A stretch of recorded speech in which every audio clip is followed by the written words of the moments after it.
नमस्ते, सदावत सले मातृभूमि में। आज का विषय एनडीटीवी को लेकर है। हमारे राष्ट्र की पिछले 5-7-10 साल से एक प्रखर राष्ट्रवाद की भावना हमारे देश में डेवलप हुई। पहले राष्ट्रवाद था, हमेशा से लोगों के बीच में रहा, लेकिन अभी खुलकर राष्ट्रवाद सामने आ गया है। नो टॉलरेंस की पॉलिसी धीरे धीरे करके हमारे समाज में बढ़ती जा रही है कि हम राष्ट्र के विरोधी तत्व, राष्ट्र के जो विरोध में काम करने वाले लोग हैं या राष्ट्र को कटघरे में खड़े करने वाले लोग हैं, जो देश हित से परे सोचते हैं, अपने आप को न्यूट्रल लोग कहते हैं। और इस स्तर पर न्यूट्रल कहते हैं कि साहब हम पत्रकार हैं इसलिए हम न्यूट्रल हैं। और न्यूट्रलिटी का उनका दायरा यह होता है कि वो राष्ट्रवादियों का विरोध करते करते राष्ट्र का विरोध, वो सरकारों का विरोध करते करते या जो पॉलिटिकल पार्टियां उनको अच्छी नहीं लगती उनका विरोध करते करते वो राष्ट्रवादियों का विरोध और राष्ट्रवादियों का विरोध करते करते राष्ट्र का विरोध कर जाते हैं। मैं बहुत बार उनसे प्रश्न पूछता हूं कि आप मुझे बता दिए आप इस राष्ट्र के हिस्से हैं कि नहीं हैं। चाहे वो सुप्रीम कोर्ट हो, चाहे वो हाई कोर्ट हो, चाहे वो कोई भी न्यूट्रल बॉडी अपने आप को कहती हो, चाहे वो कोई पत्रकार हो या कम्युनिस्ट हो।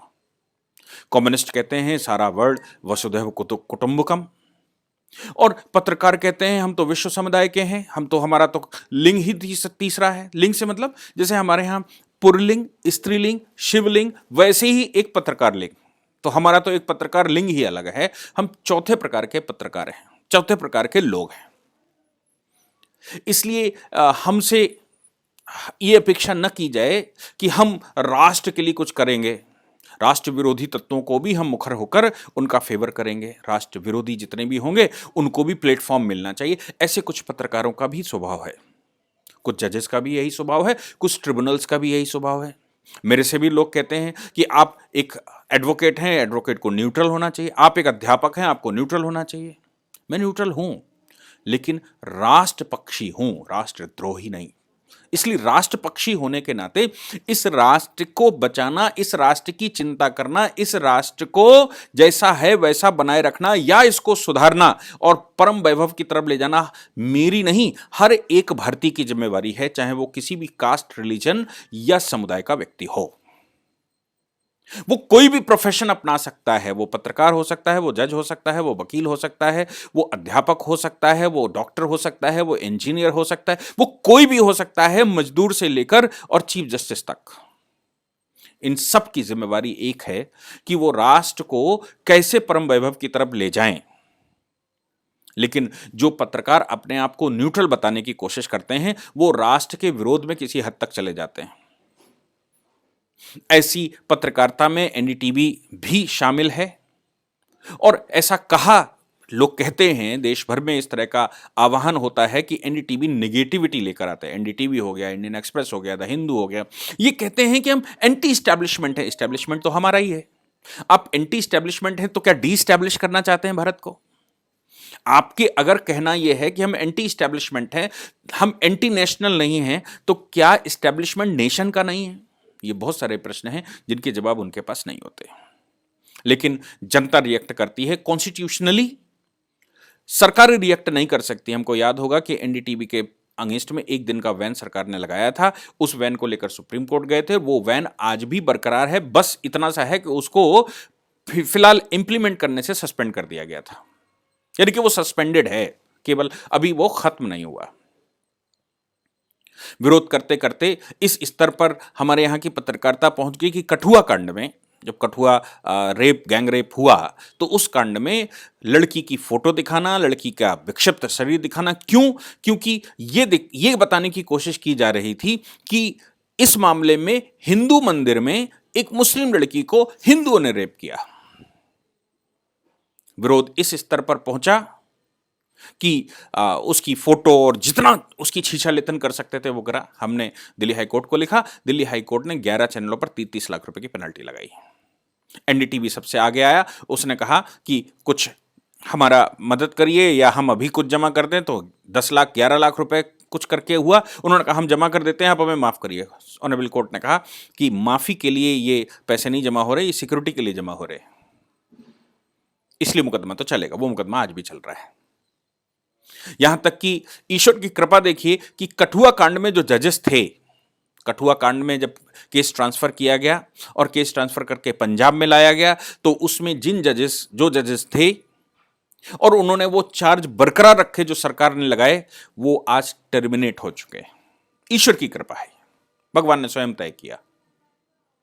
एनडीटीवी अब एक बड़ी मुसीबत में फिर फंस गया है। हम पीछे जानते हैं कि एनडीटीवी के इस निगेटिव नजरिए की वजह से देश के राष्ट्रवादी, जैसे मैंने कहा राष्ट्रवाद प्रखरता से आया है, राष्ट्रवादियों ने उनको ऐड देने बंद कर दिए। और हम सब जानते हैं पत्रकारिता तो ऐड पे ही चलती है। जब उन्होंने ऐड देने बंद कर दिए, सरकारों ने भी अपने ऐड देने बंद कर दिए, तो कैसे चलेगा? तो चलेगा देश विरोधी या उनके फेवर में खड़ी शक्तियां, सरकार के विरुद्ध खड़ी शक्तियां उनको इन्वेस्टमेंट करें, उनको ऐड दें। लेकिन वो कम्युनिस्ट विचारधारा जितनी भी है, वो कभी भी बिना स्वार्थ के किसी की मदद नहीं करती। इसलिए एनडीटीवी की मदद उन्होंने नहीं करनी। यही कारण है कि भारत में कम्युनिस्ट फिलॉसफी डेवलप तो हुई, लेकिन उसके कई एक पुलित ब्यूरो बन गए, तो उनको मिलाकर कम्युनिस्ट पार्टियां कहते हैं। वो सब अपनी अपनी पार्टी के शहंशाह हैं। क्यों? क्योंकि वो यूनाइट नहीं हो सकते। जहां लालच हो, जहां पर स्वार्थ हो, वहां इकट्ठा नहीं हो सकता। तो एनडीटीवी की मदद वो क्यों करें? एनडीटीवी की मदद वो नहीं करेंगे तो उन्होंने एनडीटीवी के शेयर्स खरीदेंगे, यानी कि ओनरशिप उसमें लेंगे। भाई आपकी मदद करेंगे तो ओनरशिप लेंगे, हम सब एक ही से भाई हैं ना, एक ही उद्देश्य पर लगे हैं, सबका उद्देश्य माल कमाना है, तो एनडीटीवी की मदद हम क्यों कर दें? ऐसा करते हुए लोगों ने उन पर इन्वेस्टमेंट करना शुरू कर दिया, कुछ बैंकों ने उनको फाइनेंस कर दिया।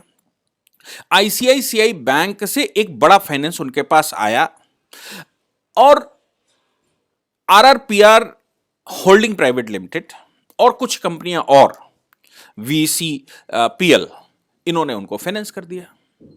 फाइनेंस करने के बाद इन्होंने एनडीटीवी ने अपना आईपीओ उतारा, इनिशियल पब्लिक ऑफर, और आईपीओ में जनता जो उनके विचार की थी, जो उनसे प्रभावित थी, उनसे पैसे मांगे, तो उसके लिए सेबी में रजिस्टर्ड होना पड़ता है। उन्होंने अपने आप को सेबी में रजिस्टर किया। सेबी में रजिस्टर करते समय उन्होंने ये डिस्क्लोज नहीं किया कि वो कहां कहां से कितना कितना लोन पहले से उठा चुके हैं।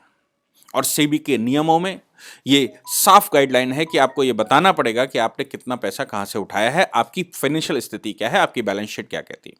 बैलेंस शीट में फेरबदल किया गया, मार्केट में शेयर्स बड़े बताकर करवाए गए, खुद के द्वारा शेयर खरीदे गए, या जो भी इस प्रकार की एक्टिविटी हुई हो, सेबी के संज्ञान में वो बात आ गई कि आईसीआईसीआई बैंक से और वीसीपीएल से इन्होंने एक बड़ा लोन ले रखा है। 27 करोड़ जो पैसा बाहर से लेने की कोशिश कर रहा है, किसी प्रकार पैसा लेकर हम ये चैनल चला लें, उसके ऊपर 27 करोड़ रुपए की पेनल्टी सेबी ने लगाई है। हम सब जानते हैं कि सेबी एक स्वायत्त बॉडी है। सेबी ने सुब्रत राय सहारा को भी नहीं छोड़ा था, और सेबी के इस चक्कर में सुब्रत राय सहारा को 1-1.5 साल जेल में रहना पड़ा था। वो हो गए पॉलिटिशियंस उनके संपर्क में। लेकिन सेबी अगर इतनी स्ट्रिक्ट नहीं होगी तो लोग जनता का पैसा उड़ा देंगे। एनडीटीवी ने भी ऐसा ही किया, सेबी से झूठ बोला, एफिडेविट गलत लगाया, सेबी ने पकड़ लिया। पकड़ने के बाद 27 करोड़ रुपए की पेनल्टी लगाई, और अब चैनल इस कगार पर पहुंच चुका है कि कैसे चलेगा। 27 करोड़ अगर वो जमा कर देता है तो उसकी कुल पूंजी से भी ऊपर की राशि है। कैसे चलेगा एनडीटीवी? ये सब ईश्वर कृत्य है। आप ये सब करने के लिए जो झूठ बोलते हैं, आप दिन भर चैनल पर झूठ बोलते हैं, आप दिन भर झूठी खबरें फैलाते हैं, उन झूठ और झूठी खबरों के साथ आपने सेबी को भी झूठ बोल दिया, आप इंस्टीट्यूशंस को झूठ बोलने लगे। आप कल सुप्रीम कोर्ट को झूठ बोलेंगे, कल हाई कोर्ट को झूठ बोलेंगे। पत्रकारिता ऐसी तो नहीं होती। पत्रकारिता में न्यूज होनी चाहिए, आपके व्यूज की आवश्यकता नहीं। एनडीटीवी की खास बात यह है कि वो न्यूज कम और अपने व्यूज ज्यादा देते हैं।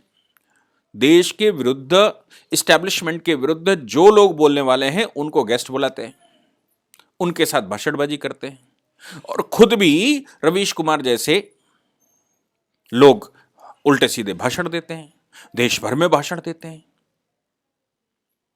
इसका परिणाम सामने आता है। ईश्वर आपसे झूठ बुलवाता है, आप सारी दुनिया को झूठ बोलते हैं। आपने सेबी के साथ झूठ बोला, आप सरकारी इंस्टीट्यूशन के साथ झूठ बोलेंगे, एफिडेविट पे झूठ बोलकर लगाएंगे, तो परिणाम ये होना ही था।